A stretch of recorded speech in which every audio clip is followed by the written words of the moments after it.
If someday you should see Thomas the Tank Engine puffing happily along the line, he may be on his way to a village nestled deep in the heart of the island of Sodor.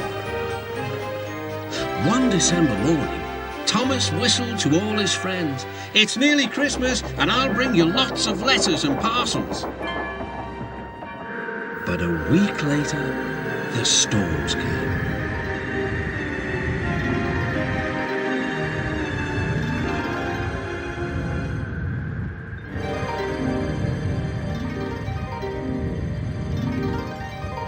The island was covered with thick snow. The engines found work difficult. Some had to help clear snow from the track, and workmen hacked away at the frozen banks of ice. Thomas and Percy were collecting important post for Christmas. "Driver said there's lots of post for the village," said Thomas. "I'll need an extra truck for it all." Percy was feeling left out. "It's not fair. You're not leaving any post for me." But Percy's chance had come. "There's been a change of plan," said Thomas's driver. "The Fat Controller needs us at the big station. Percy, you are to take Thomas's train to the village." Percy was delighted, but Thomas was sad. "I won't be able to say Happy Christmas to all my friends." "Don't worry," said Percy kindly. "I'll do it for you." "It's not the same," sighed Thomas. Percy was making good time on his way to the village when suddenly, "What's that?" called his driver. There ahead was a fogman by the line. He was holding a red light. "The village is cut off by snow," he shouted. "We need snowplows, workmen and a helicopter. Leave your trucks in the sidings and go back quickly." Percy was soon steaming to Harold's airfield.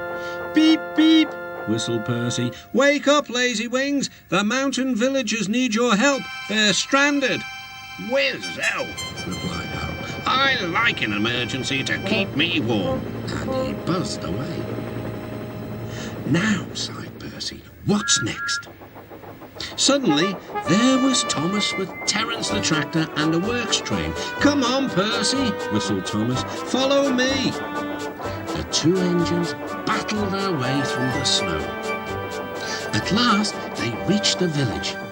Harold was already there, busily dropping food to people and animals. Terence quickly got to work. "Lovely stuff," he said as he pushed the snow aside. "Well done, Percy. Well done, Thomas," cheered the villagers. "You're the best Santa Claus this village has ever had." "What's a Santa Claus?" asked Percy. "Santa Claus is someone who drops presents down chimneys at Christmas time." Percy looked at his funnel.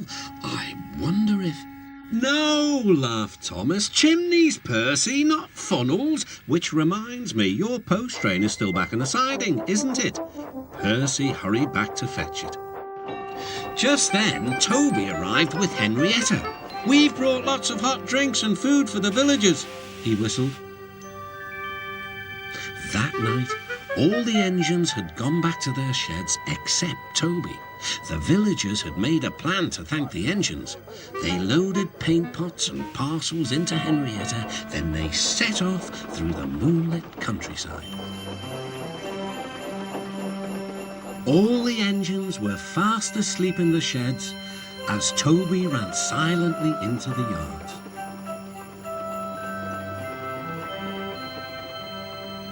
He had no idea what the villagers were going to do, but he knew it was going to be a big surprise.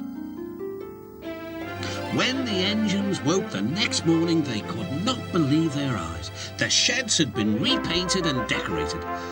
Parcels lay everywhere. The engines whistled in delight, and everyone agreed that it was really a happy Christmas.